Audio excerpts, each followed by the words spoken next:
Hello, what's up? You're welcome to my channel. My name is Lynn and this is Morning Tea and the Word on Bunch with Karatsi. So today we are going to the next chapter. We did chapter 12, which is beautiful. I still want to reminisce on it. Like, it's so beautiful. If you haven't watched it, go back to it and focus on verse 7. Read the whole of it. It's pretty short, but focus on verse 7. It's amazing.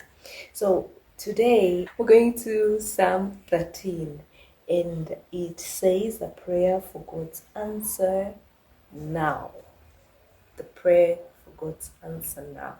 That sounds like a prayer out of desperation, but I know we always have those little prayers. I honestly have had a number of those, like, God, have my back, like kind of like a whisper prayer. Okay, I've had those. I don't know about you. Have you had those kinds of prayers, or do you have them? I think we kind of always have them. You've been stuck somewhere and you said, God, if I get out of this, I promise you, I'm going to get my act together.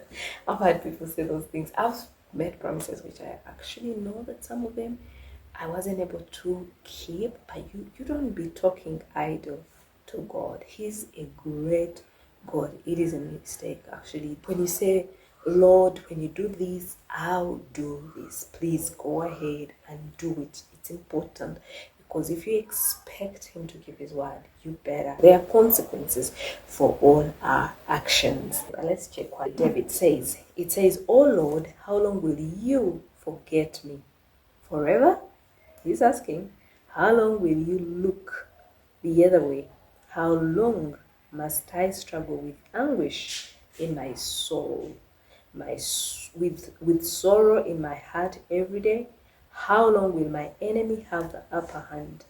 Turn and answer me, O Lord my God. Restore the light to my eyes, or I will die.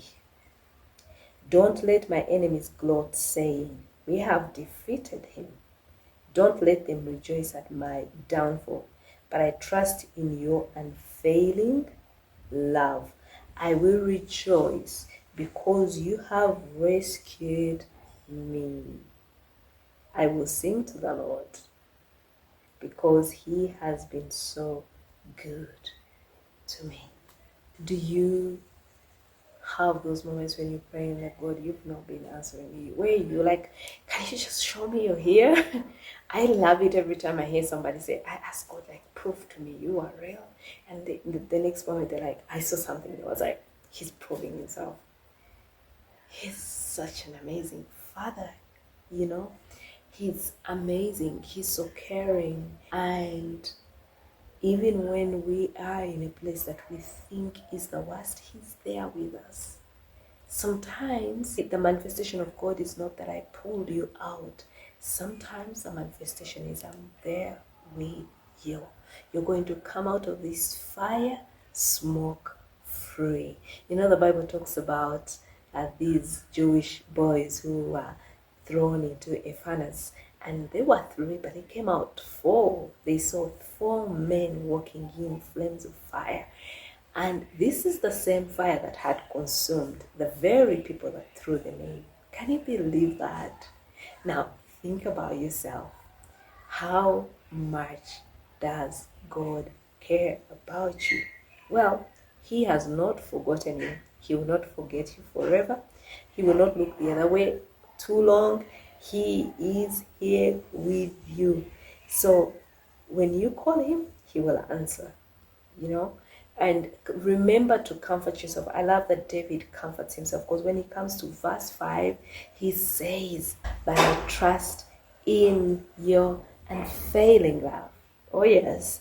And he says, I will rejoice because you have rescued me. I know I'm stuck right now, but I know you have rescued me. I will sing to the Lord because he has been good to me. And he's good. And you know, when you want to conquer, you get in praise. Begin to praise. Begin to worship. Begin to praise now, because God has already answered and he's here with us. You know, I keep thinking of moments in my life where things happen and I relate them with this. Don't get tired of praying. out of desperation. It's okay. When you feel desperate, pray. When you don't feel desperate, pray. Pray and pray unceasingly. That's what the Bible tells us. Pray unceasingly. Pray when you get up. Pray when you're down. Pray when you're happy. Pray when you're low. Pray when you're strong. Pray when you're weak. Actually, when everything seems to be perfect, pray even more. But pray even when you don't feel like. Because you know what? God has been good to us. He is surely good, and He's going to stay good to you and I. So trust Him even when it doesn't seem to be going your way. I know, and I know for sure.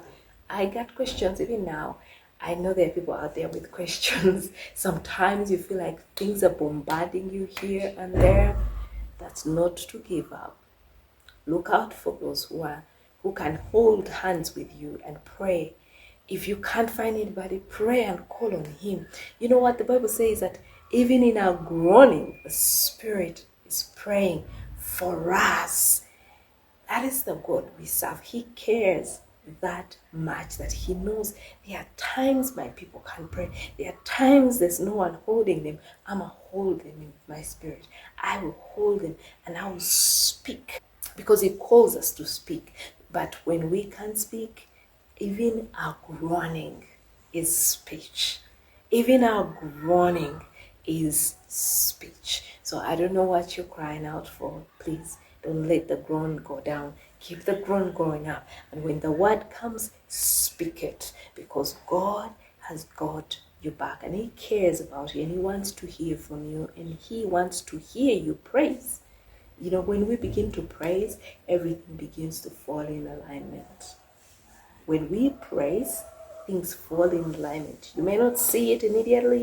It may not happen in the moment. But let me tell you, when you look back, you'll be like, oh yeah, something was going on. Okay, so I encourage you to pursue prayer every day, at all times. Don't stop. It's the one thing you got. It's the one thing you need to keep doing. But as you pursue prayer, pursue His word. Because this is going to encourage you on how you pray. It's going to teach you how to pray. It's going to teach you what to say. It's going to give you words to speak. When I can't pray sometimes, I go to the Psalms. Trust me, there are moments I feel like nothing is shifting, but let me tell you, something is shifting as long as God is the one you're talking to, as long as you seek Him, as long as He's in His seat, because He doesn't take no breaks. He doesn't fall off His seat. He's always in position. When you take your position, you will receive and partake of what He has given you. Yes, He's already given us breakthrough. He has. Okay? All right. I hope you are encouraged today. I do appreciate you. Thank you for watching once again. Thank you. Thank you. Please subscribe, thumbs it up, and share. Yes, thumbs it up. Share this video and subscribe. Somebody might need this. It might encourage them. But yeah, thank you for watching. I must say thank you. Thank you. I'll see you soon in the next video. Bye-bye.